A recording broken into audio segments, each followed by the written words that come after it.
4 years ago. 15 years of marriage ended when my wife left me for someone much younger. Her daughter called me heartless for filing the divorce. So, I did something that shocked them both. I relinquished my parental rights and walked away completely. 2 years passed before they reached out again. But by then, I had built a new life, one that no longer had space for them. Hey Reddit. I'm OP, and this all began roughly 4 years ago, back when I still believed that loyalty actually mattered, when I truly thought family came above everything else. Clarissa and I had been together for a decade and a half. We never lived extravagantly, no exotic vacations, no luxury homes. Just a steady, peaceful life. I worked as a regional logistics manager for a supply chain firm. It wasn't glamorous, but it covered the bills, put food on the table, and allowed us a few relaxing weekend trips here and there. Clarissa worked part-time at a boutique in town. Things seemed fine, at least that's what I believed. When I met Clarissa, she had a 3-year-old daughter named Chloe from a past relationship. Her biological dad had walked out before she was even born. I never hesitated, I stepped up immediately. I changed her diapers, stayed by her side through the flu, cheered her on at school plays, even coached her soccer team when no other parent volunteered. I never once referred to her as my stepdaughter. To me, she was my own, heart and soul. Then came our 15th anniversary. I planned a surprise dinner at the same restaurant where I had proposed to Clarissa all those years ago. I even bought her a new necklace, nothing flashy, just something meaningful. I got home early that evening. As I walked in, I heard laughter coming from the bedroom. I assumed she was on a call with a friend. I should have trusted my gut. I opened the door.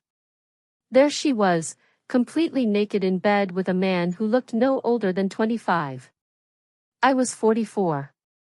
He looked like someone who accidentally stumbled into the wrong life, a college kid in the wrong movie. Clarissa didn't scream or even try to cover up. She just looked at me and said, "I was going to tell you." I didn't respond. I turned around, walked back to my car, and sat there, staring at nothing for what felt like hours. The following day, she tried rewriting the story. Claimed our marriage had been emotionally dead for years, said I was distant and unavailable.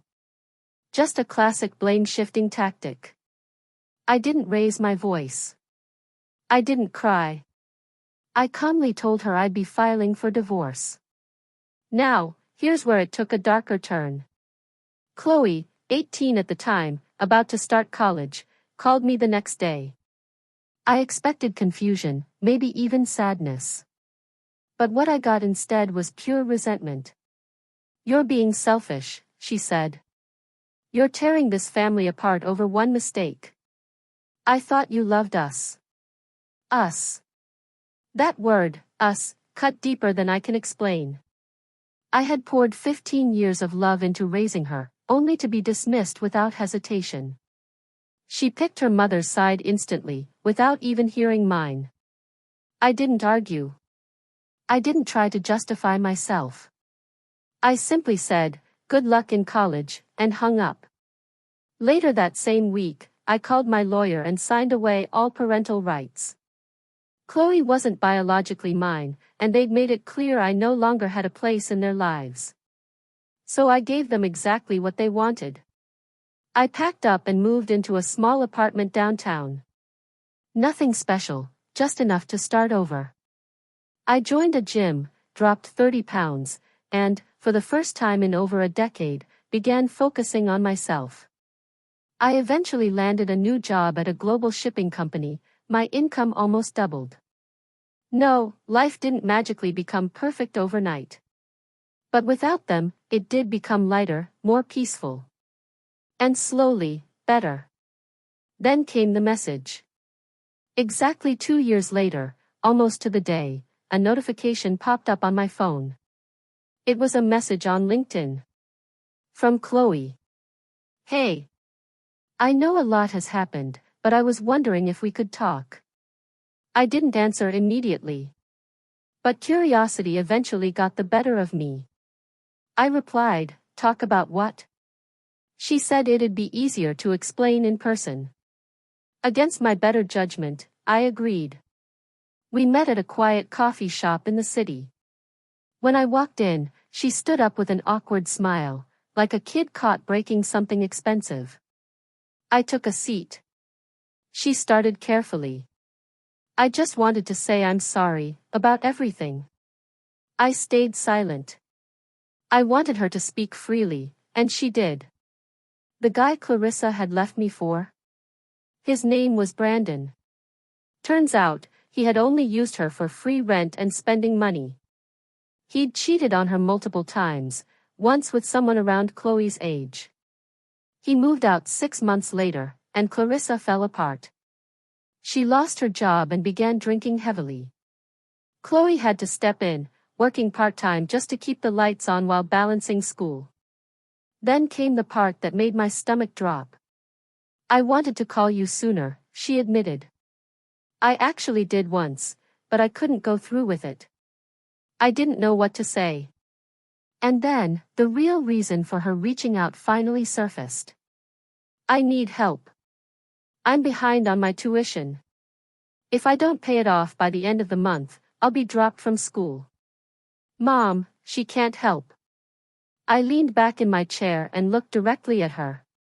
"You're asking me to cover your tuition? After calling me selfish, after cutting me out like I never mattered?"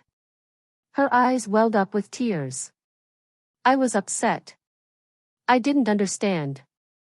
I nodded. "You're right. You didn't understand. But now you do. And unfortunately, some lessons in life are painful." I stood up, placed a $10 bill on the table to cover my coffee, and before walking out, I said one final thing. "I hope you finish school." I truly wished her well, I meant that. But I also knew I wasn't going to be someone's safety net after they cut the rope themselves. They made their choice. Now, they had to deal with the fallout. It's been 6 months since that conversation at the cafe. Neither Chloe nor Clarissa has reached out since. According to a few mutual acquaintances, Clarissa ended up moving in with her sister. Chloe's now working full-time, trying to juggle school with her job to stay afloat. Maybe she'll make it through, maybe not. That's no longer my burden to carry. As for me, life has been good. I bought a quiet little house out by the lake. Peaceful, scenic, a fresh start. I met someone new, someone who sees me for who I am, not for what I can give. She's kind, genuine, and doesn't treat love like a business transaction. No baggage, no drama, just warmth and trust. For a long time, I believed that walking away meant giving up. But I see things clearly now. Leaving wasn't surrender, it was choosing my sanity over chaos. And I'll never regret that decision. But apparently, leaving quietly wasn't enough for Clarissa and Chloe. Just 3 weeks after our brief reunion, I was served. A courier handed me a thick envelope one evening. Inside was a legal petition filed by Clarissa's lawyer. The claim? That I had acted in a parental capacity for so many years that I had a moral obligation to help Chloe with her college expenses. The attorney argued that since I had willingly stepped into the role of father for over a decade, I could still be held financially responsible, even though I had legally relinquished all parental rights.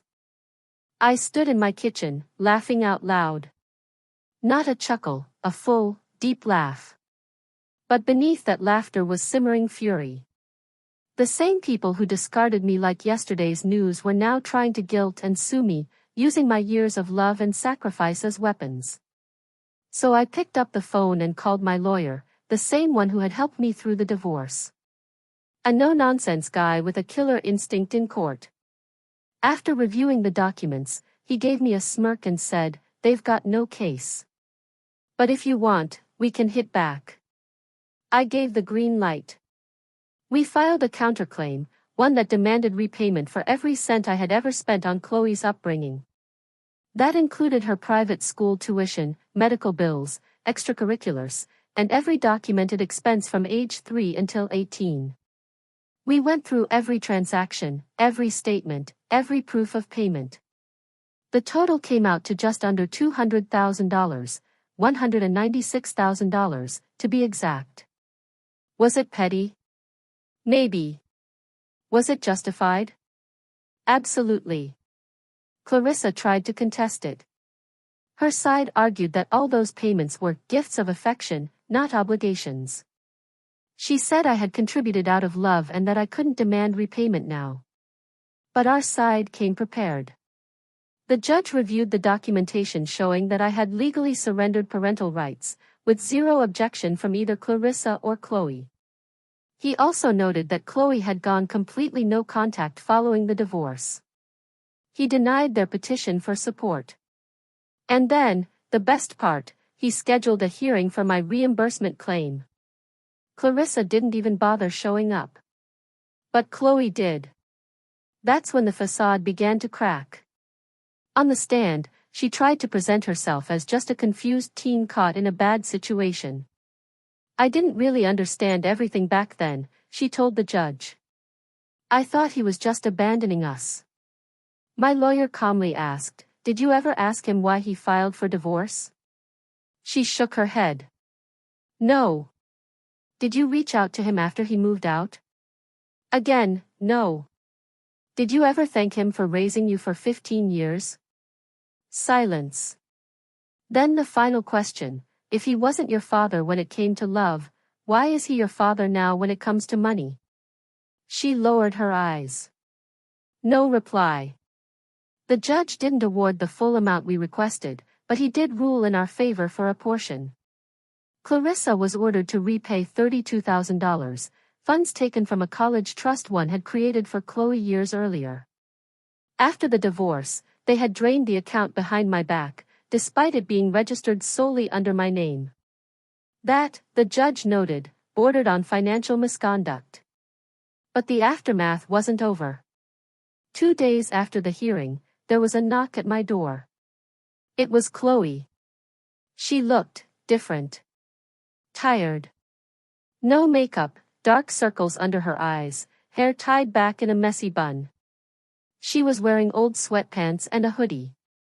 She looked like she hadn't slept in days. I stood in the doorway without saying a word. I didn't think things would turn out like this, she whispered.